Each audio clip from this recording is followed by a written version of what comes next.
This is the High School Crossfire. Welcome back. Protocol observed. My name is Obama Elizabeth from Cotn Moroni Honas High School. As of tonight's debate, it is resolved. This house believes that learning about history can stop us from making past mistakes. As Professor Malik Gershom once said, one of the principal ways history contributes to problem solving is by helping to identify what the real problem is in the first place. Take for example, if you know that this country of ours is a country that doesn't receive that much rain, this area of ours is infertile, why can't you just go ahead and study about our history and know that we need to practice irrigation to combat this current problem? Because the generation which ignores its history, which has no past, has no future. Let me tell you that if a country that does not mind about their past can never move to the future. Let me first start by rebutting on what the first negator said. He came and he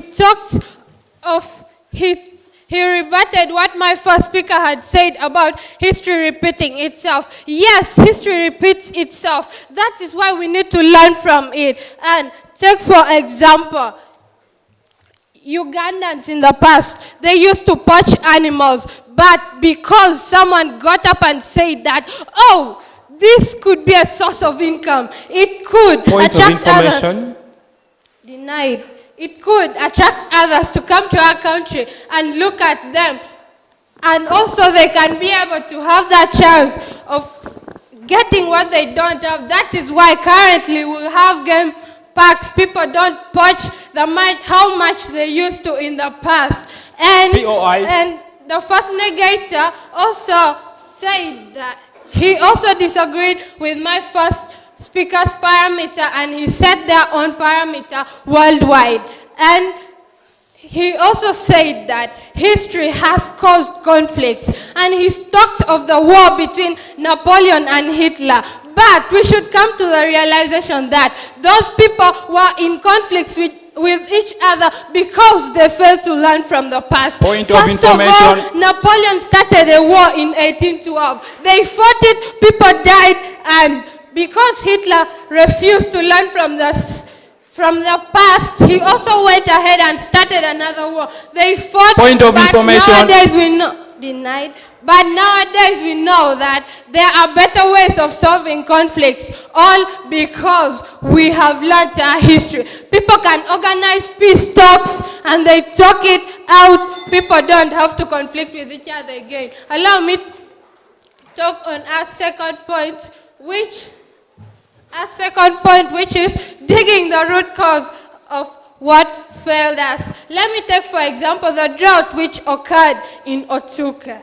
It occurred recently in Otuka, and that drought caused a lot of death, it caused a lot of famine. But if we come to that realization of studying what caused it, we'll be able to solve problems because history leads us to the roadmap of success, which is our third point. If we know our past, then we can be able to identify better future prospects. Like for example, studying history is what has caused people in our country currently to be making fertilizers for agriculture, because we know in the past people had problems, and when there was a problem it just stayed like that without a solution.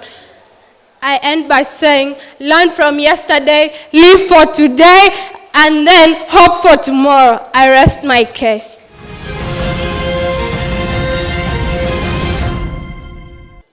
All protocols observed. Ladies and gentlemen, welcome from this side of the house. I am Honorable Brian Okello, Lango College. Our motion today is, this house believes that learning history can stop.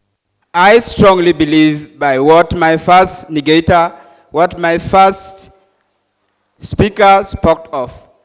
He said learning history cannot stop us from repeating the past mistake. Before I start by debattling what the second affirmative have said, that Due to learning of history, there has been irrigations which helped in promoting the growth of plants and animals as it is being used in farms.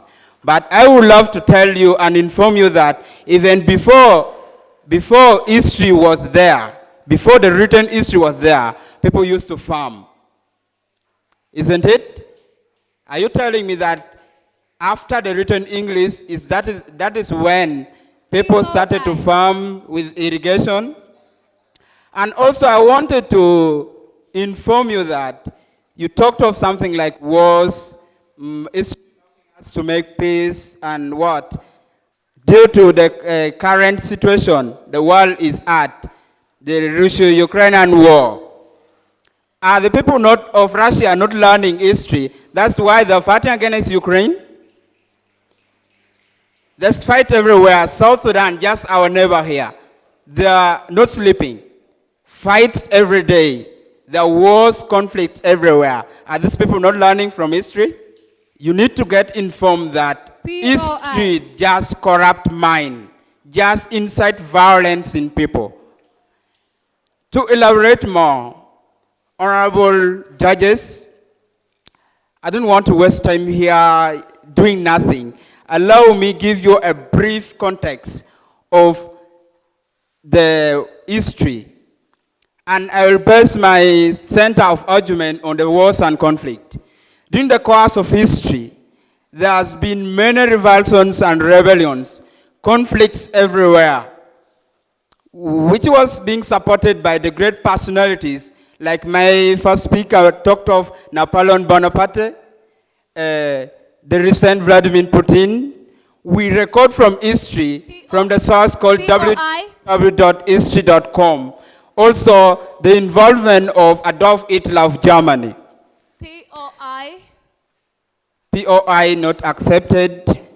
To elaborate more, we have heard of the past histories of the 1914-1918 World War, which claimed most people's life. Many died, over 20 million people died. From the source www.history.com gives us a detailed report of the number of deaths that were recorded by then. As if this seems not to be enough, as if people did not learn from that past, we had another 1939 to 1945 Second World War, which was started by Adolf Hitler as a result of its invasion of Poland. This drew the attention of France and Britain to declare another war, and that was the era of the Second World War. Ladies and gentlemen, the judges, as if this was not enough to make people learn, we have of recent had, due to time factor, arrest my case. Thank you. This is the High School Crossfire. We'll be back in a minute.